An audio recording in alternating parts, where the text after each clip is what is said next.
Are you wondering what the best floor choice is for your home? In this video, we're going to discuss several different floor types to help you ensure that you make the best selection for your lifestyle and for your home's resale value, which can have conflicting goals. We are also going to touch several times on some big mistakes that you can make in flooring, and we're going to get after it right now. If you're already thinking about putting your home on the market someday, choosing the right floor will likely have a significant impact on the property's value. This is because flooring has a big influence on a home's charm and character. Choose the wrong flooring and it can leave a home feeling cold and weird. Choosing the right flooring can complement furniture, the wall colors, and present an inviting lifestyle, which ultimately increases the property's value. It's really important to spend some time thinking about this topic because if you are looking to sell the investment someday, you need to know what is and isn't going to impact the value of the property. If a buyer feels that your property is the right house with the wrong floors, this is likely going to impact how much they offer because they are going into the offer knowing that they have to reserve some funds to replace the floors. This is why you may want to make sure that your flooring choice complements the property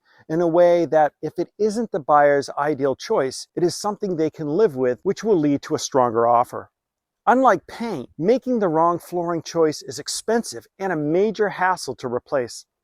A flooring renovation usually means moving furniture, often removing trim and stairs, which leads to removing banisters. A lot of times an older floor must be removed, which means there is a lot of debris, so plastic barriers need to be hung to prevent adjacent living areas from becoming dusty. You really want to get the flooring decision right because, unlike paint, flooring is generally very time-consuming and expensive to replace. Plus, it often requires scheduling contractors. What's more is that many times after replacing floors, people decide to repaint, which leads to further costs. So if you are already leaning toward a particular floor, we will likely provide you with some valuable insights in this video, and hopefully we can help you make absolutely sure that your selection is the ideal choice for your investment. Full disclosure, I'm a real estate agent and always recommend talking to an agent prior to the renovation process because they are your partner in this investment. Real estate agents not only know what the hottest flooring trends are in homes that are selling at the highest values, but they often also know the reliable contractors that are doing the best work at affordable prices. But understand this, real estate agents are not decorators because they often don't care about your lifestyle.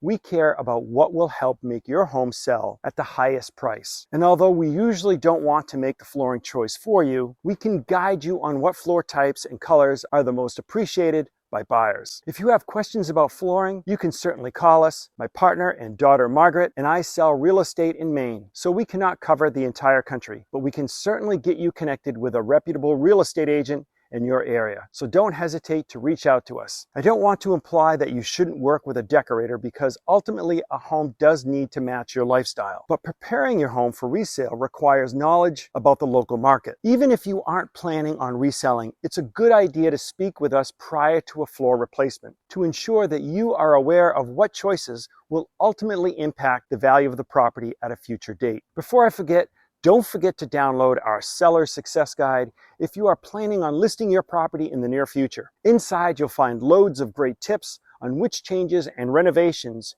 you should or shouldn't make to your home prior to selling it. It really points out everything you want to consider, whether you're selling your property in 9 weeks, 9 months, or 9 years.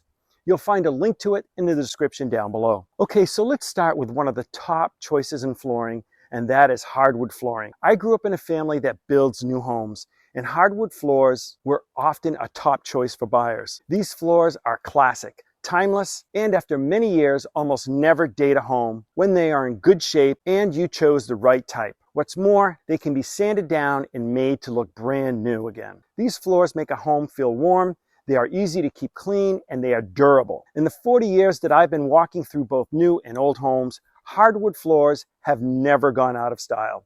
They are timeless. You can't lose on hardwood floors, but not everyone likes them. Remember, I'm a real estate agent, not a decorator. Please excuse my comment, but I only care about what helps sell a home. Personal lifestyles are left to a decorator. and seldom do I see someone turn up their nose at a hardwood floor. Now, many people will tell you that hardwood floors don't belong in a kitchen, and I disagree with this. If you have an open concept floor plan, hardwood floors in a kitchen are warm and inviting. Tile might be more practical, but wood floors will still work in the kitchen. I'll circle back to carpet later, but I want to quickly mention that some people prefer carpet in the bedrooms because it's warmer and absorbs sound. And I have to agree that carpet can be nice. But I care about what sells, and carpets aren't the best. If you have the budget, I prefer hardwood in the bedrooms as well, and you can put in large rugs over the floors if you prefer something close to a carpet. There are buyers out there who would disagree with me, but for the most part, nearly all buyers love hardwood floors. It's a safe investment. Another type of wood flooring that is arguably just as good an investment as traditional hardwood floor is engineered wood flooring. These hardwood floors are made on thin plywood that is often called a substrate, and then on top of this material is a thin hardwood floor laminate. What you end up with is something that looks like a traditional hardwood floor, but is less expensive later if it needs to be replaced. A benefit is that a wider floor plank becomes much more affordable with engineered wood flooring. Now, I have both traditional hardwood floors and engineered wood floors in my house. On the main living area, we have cherry hardwood floors that my wife and I love, and in our finished basement, we have engineered hardwood floors that I have to say I like just as much.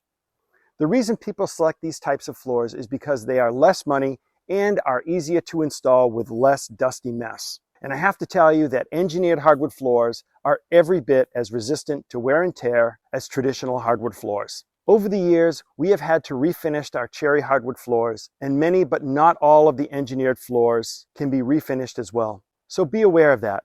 If the laminate on the substrate isn't very thick, you may have to replace an engineered board if it has been damaged. And by the way, did I mention that hardwood floors have never gone out of style? I think I did, and that's because it's certainly something to think about. Now, if you live in a humid climate like on the beach in Maine or anywhere in Florida, I recommend engineered hardwood floors over traditional hardwood floors, because I've seen traditional hardwood floors warp and bow, as well as develop spaces between the planks due to drying out over the years of use. In the winter, the air isn't carrying as much moisture and traditional hardwood floors can dry out. This means you really need to run a humidifier in the winter to keep moisture in the air with traditional hardwood floors, because having an 1/8 inch gap between the planks in a hardwood floor due to drying out will make the floor look like it hasn't been taken care of. This will probably shrink the property value, as the buyer may want to fix the wood plank, which is very expensive to replace, and leaves you with a section of floor that has obviously been replaced. Repairs to damaged areas of engineered planks or even rolled vinyl floors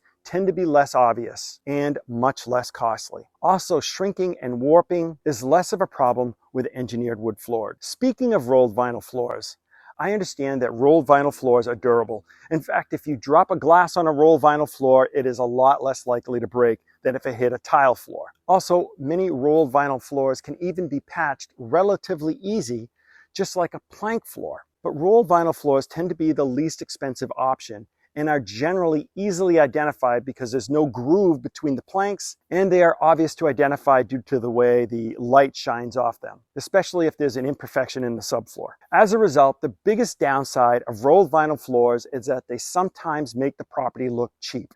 Again, I don't want to hurt anyone's feelings.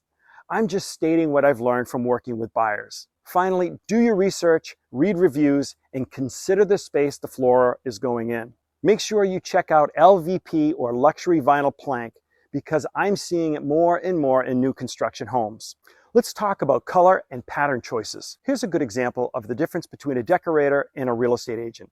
A decorator might have you install a floor that looks like this funky color pattern because they know you'll love it. A real estate agent would quickly steer you away from this floor pattern because agents want to attract a wider range of potential buyers. Decorators sometimes go for the occasional, "Wow, this is a really cool room" reaction, whereas real estate agents, we are going for the more reliable, "Oh, this is a nice space" type of reaction.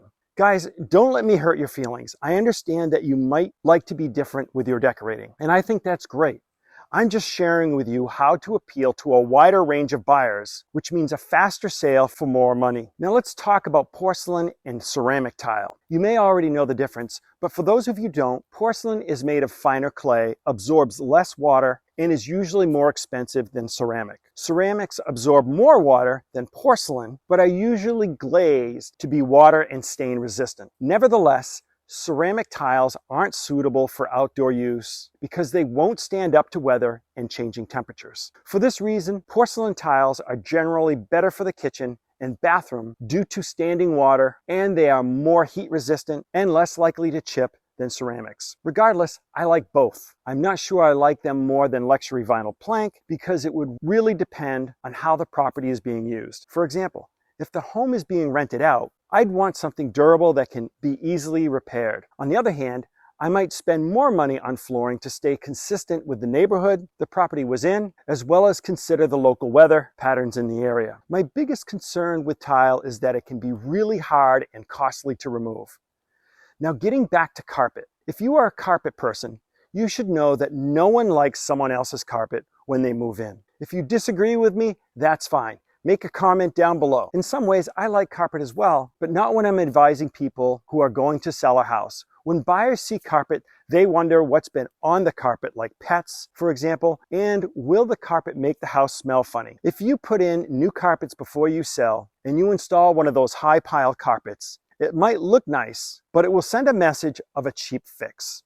This is not the impression you want to make on a buyer. I went to an estate sale once where they had pulled out all of the wall-to-wall carpets because the owner died in the house and he was a hoarder. A few weeks later, after they fixed up the property and held an open house, I went back to the property and noticed that they had installed cheap wall-to-wall carpeting. Well, guess what? They ended up selling the property well under the asking price. If you really want to install carpet, make sure it is a nice low-pile carpet, else it will probably not add any value. If you have comments on anything I've suggested in this video, please make a comment down below and share it with all of us. These suggestions I have given you today should make you tens of thousands of dollars more when you go to sell your home. Reach out to me if you have questions, and if you want to learn more best practices when getting your home ready to list on the market, watch this next video.